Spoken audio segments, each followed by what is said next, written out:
We are back, and we are joined now by Emily Tamkin, journalist, author of the books The Influence of Soros and Bad Jews, here to discuss her piece in The New Republic, Why the GOP Fell in Love with Hungary. Emily, thanks so much for coming on the show today.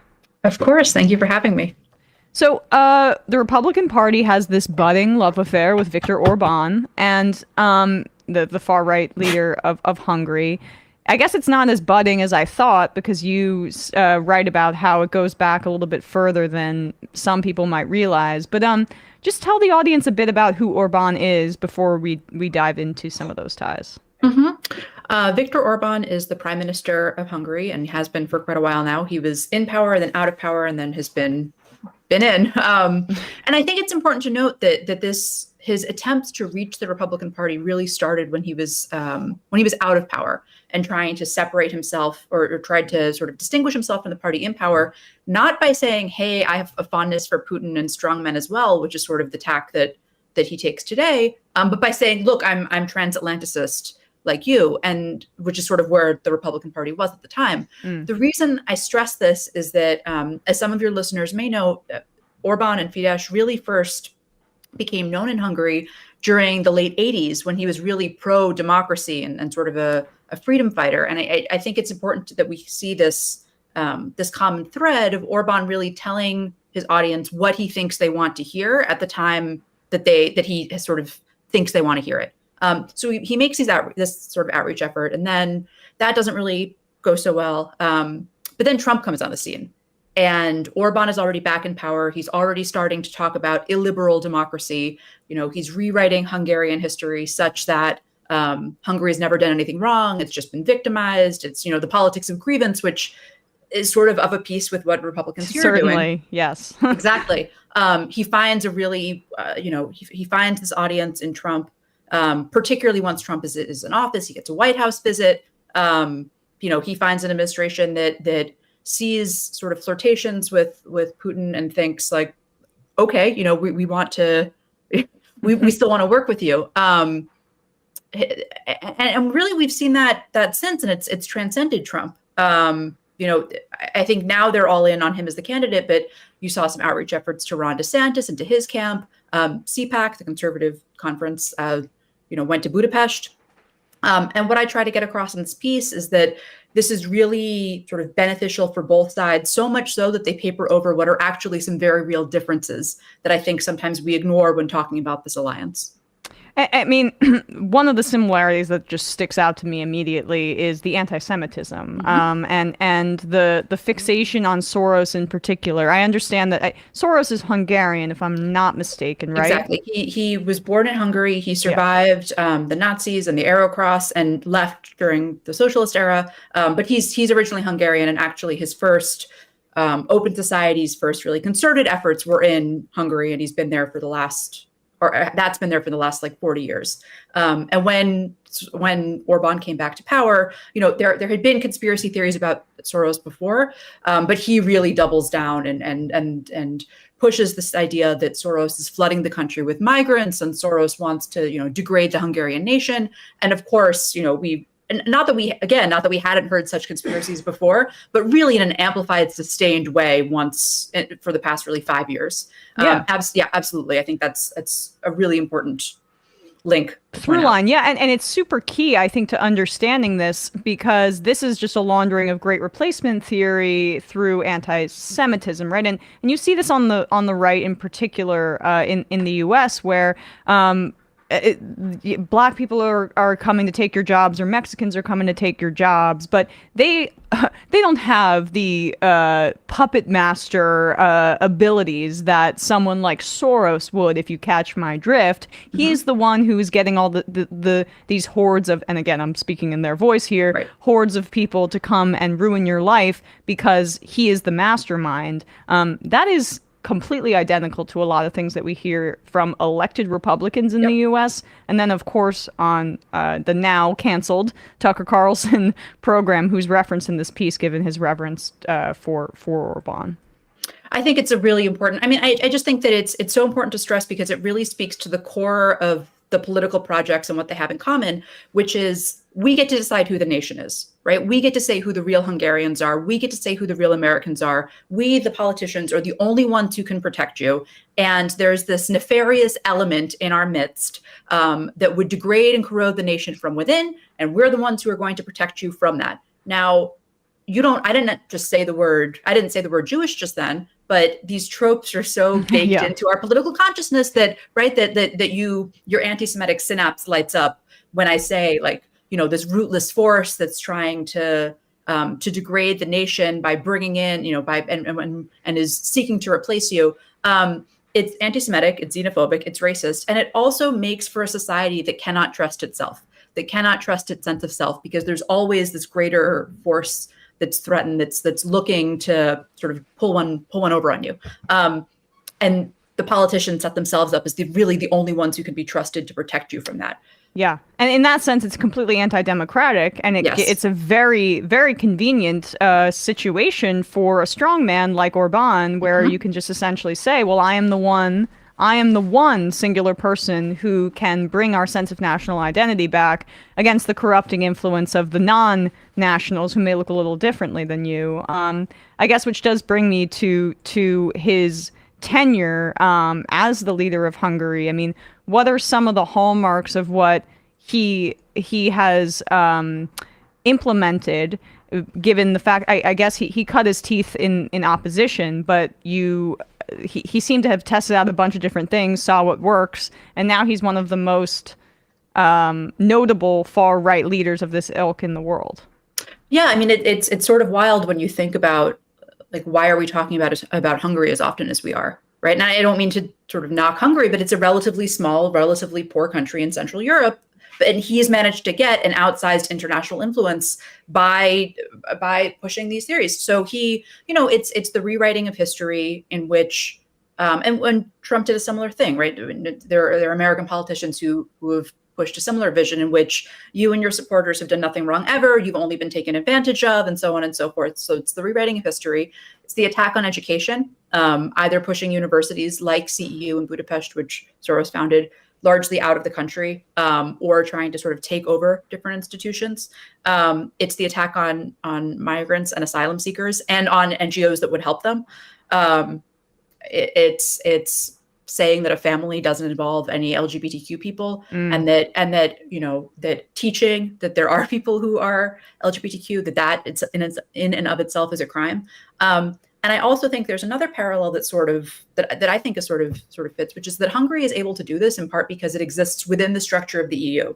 So as much as Orbán rails against the EU, Hungary is as financially secure as it is, as politically influential as it is, in large part because it has this larger, I mean, you can debate bodyguard. Whether or not exactly. And you can debate whether the EU is democratic, but it does have certain standards of rule of law and liberalism.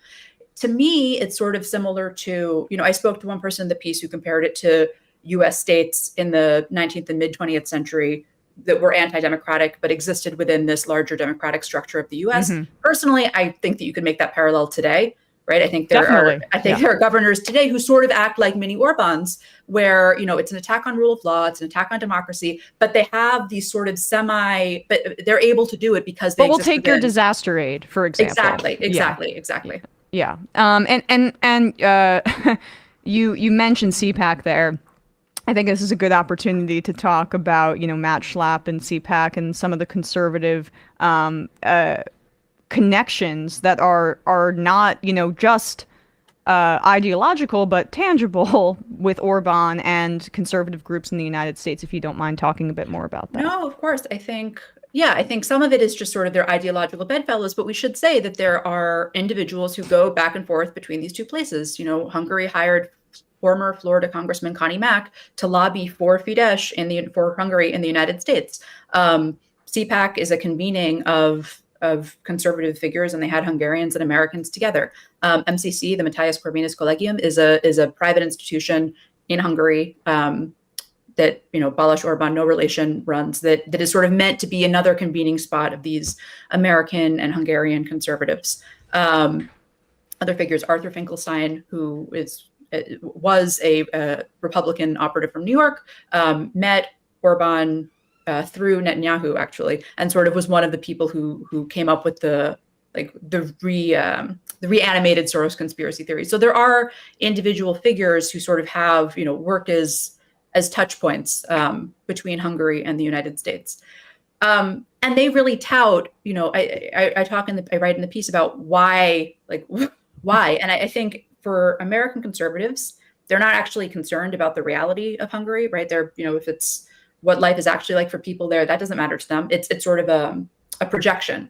It's a place that they look to as this white Christian, this is pure in a way that our country is not. And for Fidesz, it's great. You're getting attention from one of the two major parties of the most powerful country in the world. Like you're at the table. Why wouldn't you want that? And so because of that, the two will, I write in the piece that actually there are some ways in which they're not so similar, right? Like you could not even question the right to an abortion in Hungary. It's not even, the people I spoke to for this piece explained, it's not even like a political stance. It's just not something that would occur to them.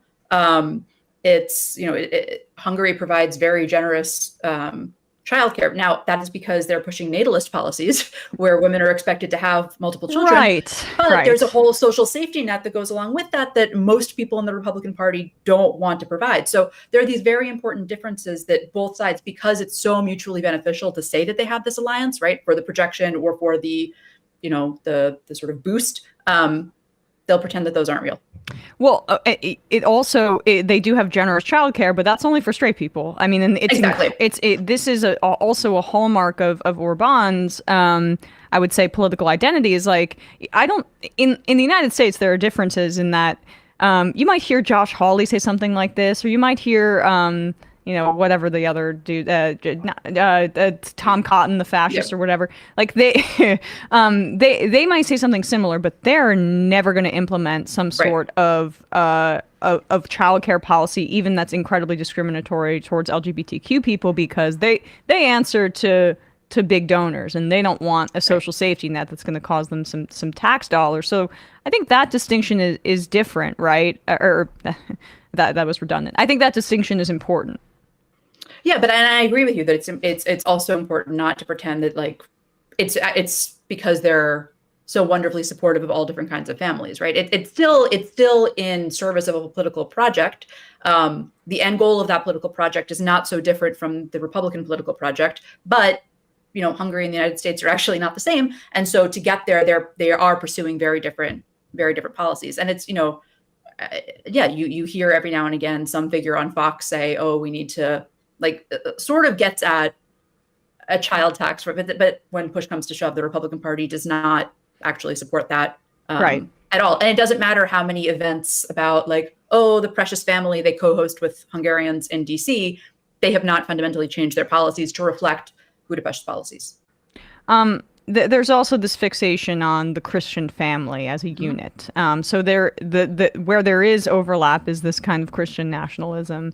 What does that look like in Hungary? Yeah, I mean, I think it makes life very difficult for people who are not straight or Christian, or who don't want to have children, or who don't, who sort of don't. I think it's quite. I think it's quite limited, unless you. So I guess what I'm trying to say is that there are supports in place if you sort of fit into that vision, and if you don't,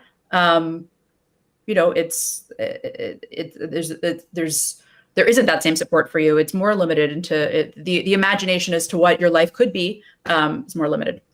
And I also think we should say that if you're a religious or ethnic minority, I'm talking sort of about maybe you're a mom and you don't want to have 4 children.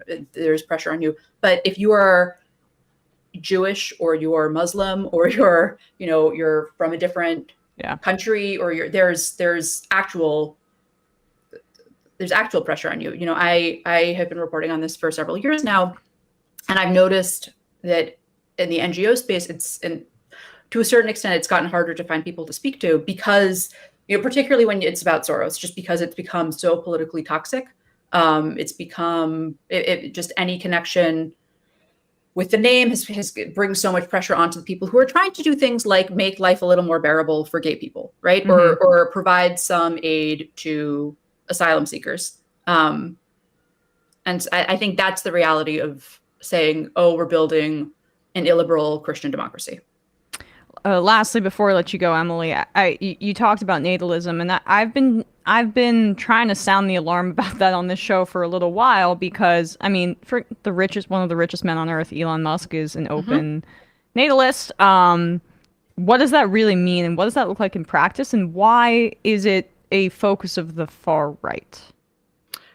Yeah, I mean, we could big question. Yeah. But I think, I think really it comes down to seeing women as nothing more than it goes to seeing women as not fully human, right? Like fundamentally, it says that a woman is a vehicle to have as many children as she can have, regardless of what this would do. Forget her career, what this would do to her health, what this would do to the rest of the family, what this would do to her as an individual, or any person who wants to have children. Yeah. I think it's a very reductive, it's a very regressive view of what a person's life can be or has to be or should be. That's not to knock having children. That's not to knock having a family. That's not to knock having a big family. But it is to knock not having a choice in doing any of those things, right? And saying that the only way that you can really be a citizen, the only way that you can really be a part of a country as a woman or as a person who could have children is to have 4 kids, right? Like it strips your humanity, and it strips your,